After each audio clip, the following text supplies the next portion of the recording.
Número 1. O que é o abismo? No Mar do Sul, que também é conhecido como Belusca, nós temos uma ilha extremamente isolada, onde se encontra um fosso gigante com mais de 200 mil metros de profundidade. Exploradores da Guilda de Aventureiros, da cidade de Orf e também invasores do exterior procuram respostas para a existência desse lugar enquanto exploram e coletam relíquias. Porém, eles chegam até mesmo a atribuir crenças e costumes religiosos a esse lugar, passando de um mero entendimento de busca por respostas para um pensamento mais metafísico. Número 2. De onde se originam as relíquias? Sabemos que relíquias únicas e de várias classes estão espalhadas por toda a extensão do abismo. Elas podem ir de uma simples pedra que possui a mesma maciez de um seio até um sino capaz de congelar o tempo de alguma maneira. Sendo que na ordem de classificação, as que são determinadas como relíquias especiais são chamadas de Albalde ou Abalde, o que na linguagem do mangá seria algo como o Tesouro do Abismo. Número 3. O que acontece dentro do ciclo de 2000 anos? É revelado numa conversa entre Shig e Nat que na primeira camada é possível encontrar restos mortais de 2000 anos atrás, onde esqueletos ficam em uma posição como se estivessem orando. Mas além disso, é possível encontrar ainda mais esqueletos na mesma situação, só que de 4000 anos atrás, e outros ainda mais antigos de 6000 anos atrás, sempre nesse ciclo de 2000 anos. O que poderia ter acontecido no passado para que eles escolhessem rezar como seu ato final? E além disso, para qual ser ou divindade eles estariam rezando? De qualquer forma, em uma entrevista de encontro com os fãs, Akihito deixou bem claro que iríamos ter mais informações sobre isso em breve. Em Made Abyss, até os dias de hoje, nos capítulos atuais do mangá, nós temos muitos mistérios que ainda não possuem uma resposta, e alguns que foram citados bem razoavelmente. Então, resta a nós, aventureiros, teorizar e debater um pouquinho sobre todo esse conteúdo que ainda permanece no escuro. Por isso eu compilei aqui os maiores mistérios para poder saciar um pouquinho a nossa curiosidade. Mas se perceber que estiver faltando algum mistério, pode deixar aqui nos comentários para a gente poder debater um pouquinho. Eu sou o Chorou e esse é mais um vídeo de Made in Abyss. Número 4. Qual o paradeiro do One Red Bell? O sino capaz de parar o tempo foi uma relíquia que precisou de uma expedição de 10 meses para ser encontrada. Inclusive, as apitos brancos Ozen e Lisa estiveram nela. E ainda assim ele não foi obtido, porque é dito que o lugar onde ele se encontrava era completamente inacessível. Fora que também houve vazamento de informações, e por isso tiveram muitas lutas entre os exploradores legais e os invasores do exterior. Mas no final de tudo, o One Red Bell nunca foi levado à superfície. Mas uma relíquia de extrema importância e tão poderosa como essa, não faria sentido ser usada de forma definitiva na história? Para mim, esse sino ainda vai aparecer. A questão aqui é tempo, né? E também, quem é a pessoa que vai usá-lo? Lisa, para mim, é a melhor aposta. Puxando um pouco o papo sobre as apitos brancos, a gente vem com o número 5. Cadê a Lisa? Onde é que ela está atualmente? E qual o seu estado de vida? A Dama Aniquiladora desapareceu há 10 anos dos momentos atuais da história. E o que temos de registro, da sua última jornada são partes de uma carta selada que comprovam que ela está em algum lugar da sétima camada, daí para baixo, no caso, aonde possa existir algum lugar desconhecido para nós ainda. Número 6. Ariko possui algum dom especial? Para quem não se lembra, no primeiro volume do mangá, é revelado numa conversa entre Riko e Jiruo que ainda quando ela era uma bebê, Riko foi colocada numa relíquia chamada Berço que repele maldições, para poder ser levada para a superfície logo após o seu nascimento dentro do abismo.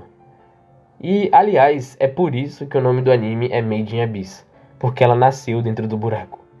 É basicamente isso. Sendo então carregada pela sua mãe e pela Ozen. Mas a relíquia em si não conseguiu proteger ela completamente. E depois de ser revivida pela relíquia, os olhos dela acabaram mudando. Riko consegue enxergar normalmente e sem desfoque, mas precisa de lentes para poder ver as coisas ou então ela fica com muita dor de cabeça. Então, talvez, Uma resposta para essa pergunta é que ela só sofreu com a maldição e tenha ficado com algumas sequelas. Mas será que isso é capaz de oferecer algum dom especial para ela? Número 7. Quem escreveu a música de Hari Omari? A canção de Hari Omari é um conto folclórico que aparece em livros sobre o abismo e é espalhado por crianças em canções e jogos. De acordo com Nanate, ela é baseada nos contos de um apito branco. E a música ela também descreve lugares profundos no abismo, como cenários que representam alguns lugares específicos da sexta camada. Por exemplo, o ninho distante e a donzela do santuário abissal. Mas quem seria o seu criador? Esse suposto Hari Omari. Se ele sim fosse o criador, dá pra dizer que seria um humano? Ou alguma outra coisa? Número 8. O que é o anel pivotante de luz? Na sétima camada, é dito existir um anel giratório brilhante que já foi visto por alguns apitos brancos. E também já foi dito por Faputa no capítulo 62 do mangá que alguém que está relacionado ao reggae está esperando por eles naquele lugar. Seria o seu mestre? Número 9. Quem é o outro robô que se parece com o reggae? No filme Dawn of the Deep Soul, tem uma cena bem importante onde acontece a luta contra o Bondrewed. Depois de perder a consciência por um tempo, ressurgir como Nightmare Reggie e confundir a silhueta de Bondrewed com uma outra, é mostrado uma criança robô, pequena, muito parecida com o Reggie. Eu já vi muitas teorias da gringa, onde eles diziam que ali poderia ser uma espécie de reflexo do próprio Reggie ou coisa do tipo. Mas se pararmos para poder analisar melhor esse carinha aqui, dá para notar que seus cabelos são longos e bem claros, os chifres do seu capacete são bem definidos, que a lente do capacete fica exatamente no centro e também que a sua capa é muito longa. E por fim, ainda no capacete, ele possui um brasão. E isso tudo são coisas que o Reggie não possui. Porém, essa cena só existe no filme, isso não acontece no mangá. Então é bem complicado para poder tirar qualquer conclusão dela. Número 10. O que é a doença do aniversário? Uma misteriosa doença que aflige as pessoas em seu aniversário, levando-as à morte no final do dia, aflige muitas crianças em off. Mas existem muitas poucas informações sobre isso. O que nós sabemos até então é que 5 crianças foram vítimas desse mal. O mais recente que podemos presenciar é o Kiwi. Mas, por enquanto, ele é o único sobrevivente de que se tem conhecimento em toda a história. O que aconteceu foi que depois de ter sido levado para fora da ilha, ele simplesmente foi curado, deixando claro que a doença está relacionada com o abismo, de alguma forma. Inclusive, vale ressaltar aqui que a própria Ozen já supôs que aqueles esqueletos em posição de oração devem ter alguma ligação com essa doença bizarra, que mata as pessoas no dia do seu aniversário. Número 11. Por que Faputa conhecia o nome de Reggie se ele teria sido dado pela Rico?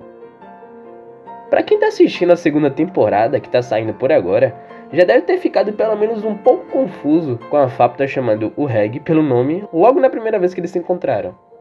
Aliás, fica tudo ainda mais estranho quando você pensa que Reggie, na verdade, era o nome do cachorro da Rico. Esse é um ponto bem difícil de tocar e falar alguma coisa. Mas pra mim, isso pode estar baseado num fator das crenças, aonde é bem ratificado no anime que todos estão ligados ao abismo de alguma maneira. Número 12. A Bênção do Abismo. Um fenômeno extremamente raro e muito ocasional foi descoberto por Bondrewed, ainda quando ele estava testando os efeitos da maldição da sexta camada. Assim como a maldição do abismo, o evento ocorre durante a subida, mas são necessárias 2 pessoas para poder desencadear o fenômeno. Se uma pessoa carrega todo o ônus da maldição para ambas, aonde é feito através do uso de artefatos, a outra é poupada dos efeitos da maldição e se torna, falando no curto grosso, um furry. Enquanto ganha diversas habilidades sobre-humanas. Porém, ainda não se sabe completamente quais os efeitos extras que essa bênção pode oferecer ou como isso pode desencadear. Para Bondrewed, o amor profundo entre 2 pessoas resulta nesse evento que ele mesmo nomeou de Bênção do Abismo, para aquele que não recebe o fardo da maldição. Número 13. O que é a luz reescritora do incinerador do Reggie? Nos 2 braços e nos 2 pés, Reg possui um canhão incinerador que primeiro dispara um feixe giratório e cortante de luz que indica a área que vai ser eliminada. Logo depois vem um disparo que faz com que as coisas no caminho pareçam que simplesmente estão se desfazendo. O intrigante é que o seu disparo consegue tensionar o campo de força do abismo. Além disso, já foi dito por Nanashi que esse canhão é capaz de reescrever as lógicas e regras do abismo. Porém, o que seria esse canhão? O quão avançado teve que ser a tecnologia que o mestre do Reg usou para poder criar esse negócio? Cabreiro, hein? Número 14. Onde está o Akuna, o soberano da orientação? O nosso grupo de protagonistas já encontraram com a maioria dos apitos brancos atuais, sendo que a própria Ariko ela já é uma também. Mas existe um entre eles que até agora só houve citação mesmo, que é o próprio Akuna. O que sabemos até agora é pela conversa de Bondrewed e Nanashi no volume 4 do mangá, onde o soberano da Alvorada diz que o Akuna usou sua própria relíquia para poder adentrar na sexta camada. Mas o velho é egoísta e violento demais, então não pôde ajudar naquilo que seria a sua última jornada. Mas não temos nenhuma informação sobre essa relíquia própria dele. Será que o Akuna ainda vai dar as caras como um antagonista? Ou talvez um aliado? Número 15. Quem foi Torca do Apito Preto? O pai da Ariko foi um homem que chegou a participar do esquadrão da Lisa quando ficaram encarregados de ir atrás do One Red Bell. Inclusive, o cara morria de medo da Uzen. Olha isso aqui. Porém, por conta das inúmeras batalhas contra os invasores do exterior e os desafios propostos pelo abismo, Torca acabou perdendo a vida. E então, junto com o fator de ter sua filha nascida morta, fez com que Lisa entrasse num profundo estado de depressão. Mas enfim, Torca foi muito pouco abordado tanto no anime quanto no mangá. Tudo o que sabemos sobre ele era que o cara era um ótimo cozinheiro e também um apito preto, mas que encontrou seu fim trágico em uma missão. Porém, será que ainda vamos poder ver o personagem? Nem que seja uma forma espiritual? Sei lá, como esse encontro aqui ou esse daqui? Bom, só o tempo nos dirá isso, né? Bem, esse foi o vídeo. Eu espero que vocês tenham gostado. Lembrando que se tiver faltando algum mistério que eu acabei não colocando, pode escrever aqui nos comentários, porque aí a gente pode debater depois, ou então eu poderia fazer uma segunda parte sem problemas.